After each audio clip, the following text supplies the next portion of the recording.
Welcome back to my Crochet 101 series, where today I'll be covering a beginner's guide to crochet blankets.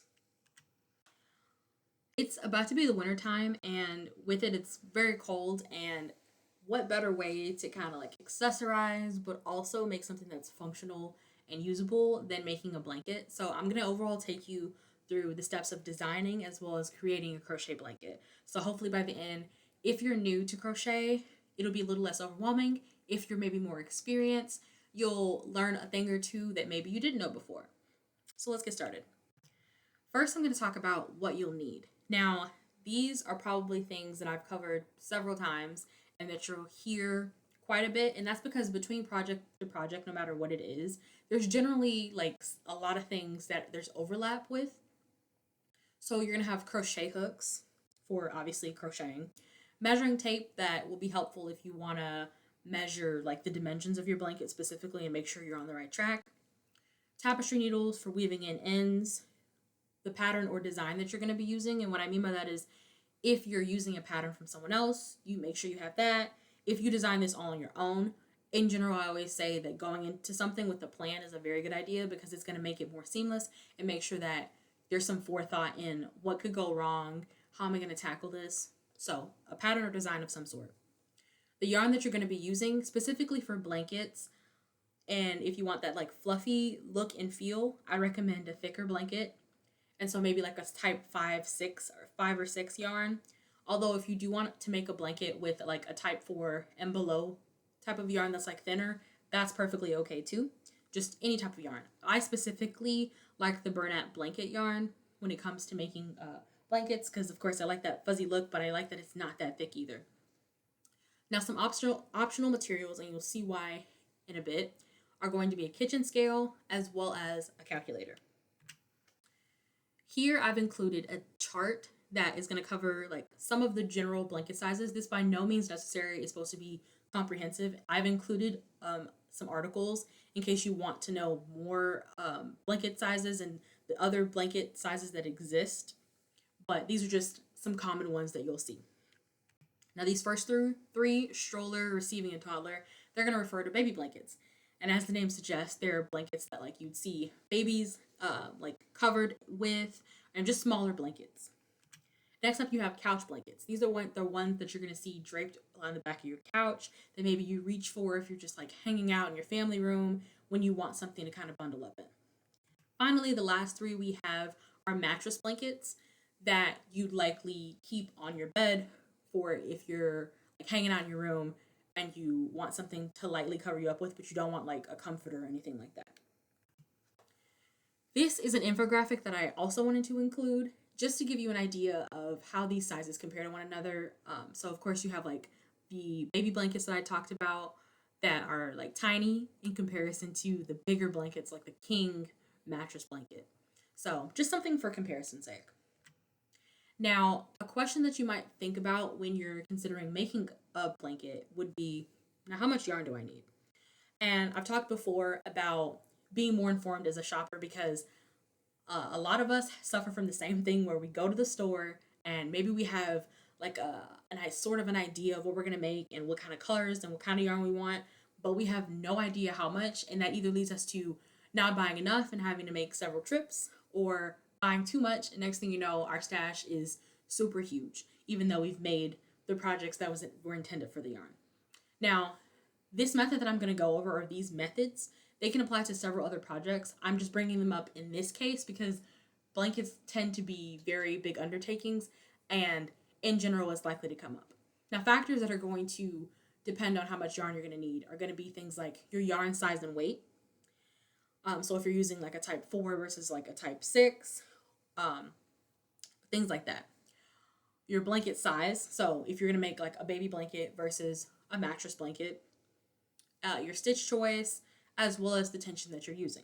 Now there's two general methods that I'm going to go over personally, and I feel like cover fairly well the two different methods that you can use to figure out how much yarn you need. So the first one is what I call the easy method, and that's going to be guesstimation. This is going to involve you essentially buying how many yarns or how many skeins of yarn that you think you might need, based on similar projects that you've completed. Now, obviously, if you've never completed a project before or a similar project before, you're probably going to be in the dark. But what I essentially mean by this is go and explore wherever you're getting your pattern from or design from. And most likely, there's going to be a part that says, okay, use this yarn specifically and use this much of the yarn. So for instance, it might say, okay, go and use 5 skeins of the Burnett baby blanket yarn. And that's what you'd use. And if even if you're deviating a little bit, if you get yarn that's like fairly similar to what they're asking for, it's probably going to be a similar amount that you need. Now, the pros in this is that you don't have to do any type of calculations. However, because now you're kind of taking a gamble, you might end up buying more or less yarn than you need. So if you buy less, then obviously you're going to have to go back to the store. You run the risk in general of that where you might not, they might not be carrying the same amount of yarn depending on how in demand it is. The lot numbers might be different, which will mean that the blanket's going to be like not colored, not guaranteed to be colored the same. Or if you buy too much of the yarn, then next thing you know, you're stuck with more than you need. And what if you don't even like the yarn in the end? Those are just a few cons, but if you really and truly want to avoid having to do calculations, then this is the route for you. Now, if you want a little bit more accuracy, there is a method that I know as the harder method, but trust me, it's not that hard. It's just compared to guesstimating, there's a little bit more involved. Now, this method essentially just involves using whatever blanket size you want to actually create a gauge swatch that you'll make from the yarn that you're planning on using, as well as some numbers from your yarn label in order to carry out calculations that are going to give you a fairly good, at least start to figuring out how much yarn you're going to need. Now, pros, this is going to give you fairly accurate results. The cons, though, is you might find a little tedious, confusing, especially if you're someone who just likes to get up and go for your projects. I've sort of created this slide for outlining the general steps of how you would go about this. So first, you're going to decide what size your blanket's going to be. If you want to make a lovey, you can make a lovey. If you want to make a throw, you can do that. Next, you're going to make a gauge swatch using the stitch, the hook, and the yarn that you're going to be using for the actual blanket. Now, I understand the counterintuitiveness to this because I'm talking about these steps to do before you go to the store so that you don't overbuy, but you'd have to go to the store and buy it in order to get this. What I'd recommend is essentially just taking a yarn that is similar and making the gauge swatch, and you might be off like a certain tolerance level, but it should give you fairly similar results. So after this, you're going to actually weigh your swatch using a kitchen scale in grams, and then carry out the necessary calculations that I'm going to cover here in a bit in order to come to and arrive at how much yarn you're going to need to buy. So here's an example. Say you want to make a blanket size that's around 40 inches by 60 inches. You create the gauge swatch using Burnett blanket yarn that is a 4x4 swatch. And on the yarn label, it tells you that the skein is 220 yards weighing 300 grams. Now you go, you know how much, what blanket size you want, you know the gauge swatch dimensions, you go and measure it, you find that it's 7 grams. So we're going to start off by calculating two things, the blanket area as well as the gauge swatch area. Now these measurements are super easy to get. It's as easy as essentially saying that you want a 40 by 60 blanket, you multiply those measurements. So that's going to give you 2,400 square inches for the gauge swatch area. We know that we made it a 4x4 square, so the area should be 16 square inches. From here, you want to figure out how many of those little squares would it theoretically take to make the big square. And essentially to do that, you do the 2,400 square inches, or the blanket area, divided by the gauge swatch area, which is 16 square inches. And in this case, because these are my numbers, it would give you 150. Now from there, we want to figure out, okay, how do I get this into like a quantity or a number that's going to actually mean something to me, or like, a quantity. So we're going to take the 7 grams that we know the gauge swatch weighs, and we're going to multiply that by 150. Now, the reason we're doing this is because we know we need 150 of these squares, or at least the amount of yarn for each of these squares, 150 of those. And we know that each square weighs 7 grams. So by multiplying them and getting 1,050 grams, that's essentially telling us that overall we need 1,050 grams of this specific kind of yarn.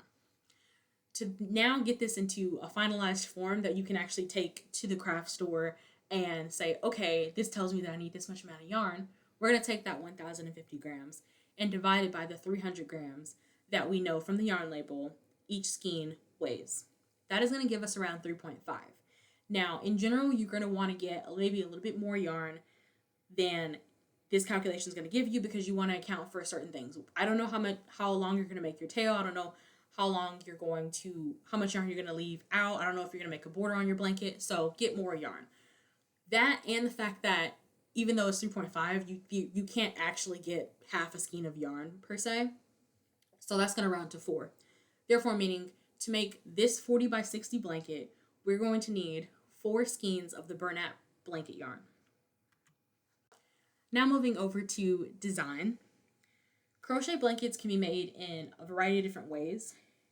You can make stars, circles, hexagons, those different shapes and different ways that you can do that, which generally involve doing it in the round. But a common way and easier way to make a blanket that you're going to find is you can either crochet different rows of stitches, such as this left picture. And this is essentially just made by repeating the waffle stitch across several rows. Or you can make a bunch of squares and join that into your bigger rectangle or blanket, such as this photo.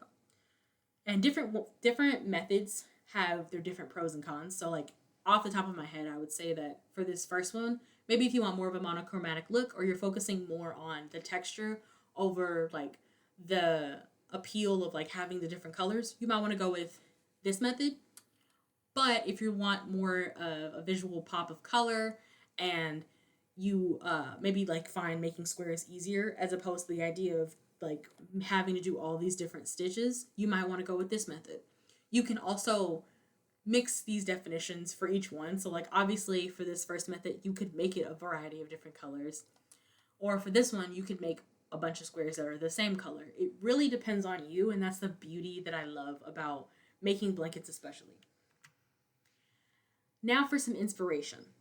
In general, when it comes to once you decide, okay, I'm gonna take the plunge and I'm gonna design my own blanket, you're gonna want to take these things into consideration. So for one, a good palette generator is going to be your friend, because you're gonna want to play with the different colors, the way they look next to each other, and just get an idea before you actually commit to a certain color scheme. For me, I like to use the color site. It's great because you can both discover color palettes that other people have already made, or you can make a complete new one on your own. And I'm going to link that below. For layouts and themes, and what I mean by that is like the different shapes and designs of blankets in general, but also especially if you're doing the square method of the different squares that you can make for the blanket. Pinterest is a really good place for that.